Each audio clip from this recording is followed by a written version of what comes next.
চলতে ফিরতে এই দোয়াটি 11 বার পড়েন। মৃত্যু পর্যন্ত ধনী হয়ে থাকবেন, জীবন থেকে অভাব দূর হবে। তো প্রিয় ভাই, আমি যে দোয়ার কথা বলবো খুবই সহজ দোয়া। এবারে আপনার দোয়া যদি কবুল হয় তাহলে কারো কাছে কখনো হাত পাততে হবে না, কারো কাছে কখনো হাত পাততে হবে না। তো চলাফেরার সময়তে কোনো দিকে ধ্যান না দিয়ে সুবহানাল্লাহি আলহামদুলিল্লাহি ওয়ালা ইলাহা ইল্লাল্লাহু আল্লাহু আকবার বেশি করে পাঠ করবেন। সুবহানাল্লাহি আলহামদুলিল্লাহি ওয়ালা ইলাহা ইল্লাল্লাহু আল্লাহু আকবার। আর যে চলাফেরার সময়তে সূরা মাইদার 114 নম্বর আয়াতের একটি অংশ, অরজুকনা ওয়া আনতা খয়রুর রাজিকিন, আমাদের রিজিক দান করুন, আপনিই শ্রেষ্ঠ রিজিক দাতা। মানে কার কাছে চাইছেন আপনি? মহান রবের কাছে, আল্লাহ সুবহানাহু ওয়া তাআলার কাছে, যে হে আল্লাহ আমাকে রিজিক দান করুন, আপনি তো শ্রেষ্ঠ রিজিক দাতা, আপনি ছাড়া কে আছে? তো প্রিয় ভাই, এতটুকুন আপনাকে বলবো যে এই দোয়া আপনি পাঠ করবেন।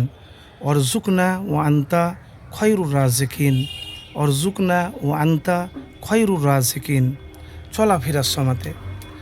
তো রিজিক দেখেন ভাই, কিছু কিছু জিনিস আছে না যা আল্লাহ সুবহানাহু ওয়া তাআলার কাছে চেয়ে নিতে হয়। কী করতে হয়? চেয়ে নিতে হয়। আপনি বললেও হবে না, আল্লাহর ওপরে আপনার ভরসা থাকতে হবে। আর ভরসা যদি আপনার থাকে তাহলে ইনশাআল্লাহ আপনার অভাব অনটন দূর করে দেবেন। দেখেন, মানুষের জীবনে কখন হঠাৎ অভাব এসে গেল, বা পরিশ্রম করছেন আপনি ফলাফল পাচ্ছেন না, বা আপনি কামও করছেন, চাকরিও করছেন, ব্যবসাও করছেন, কিন্তু সে ব্যবসাতে আপনি উঠে দাঁড়াতে পারছেন না। তো সব সময়তে বলবেন অরজুকনা ওয়া আনতা খয়রুর রাজিকিন।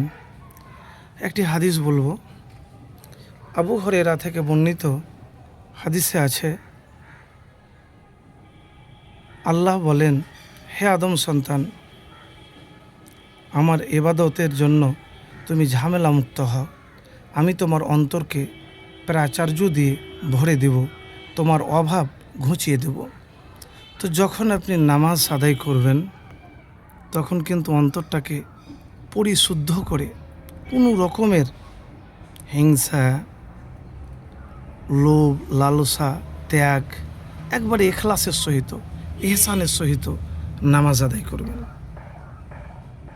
তাহলে আপনার দারিদ্রতা কে ঘুচিয়ে দেবে? আল্লাহ সুবহানাহু ওয়া তাআলা। প্রিয় ভাই, মুখে যতটা বলা সহজ, নামাজ তো আমরা পড়ি, দোয়া করি, কিন্তু আস্থা ভরসা লাগবে। আস্থা ভরসা যদি পরিপূর্ণ না থাকে তাহলে আপনি কখনো ফলাফল পাবেন না।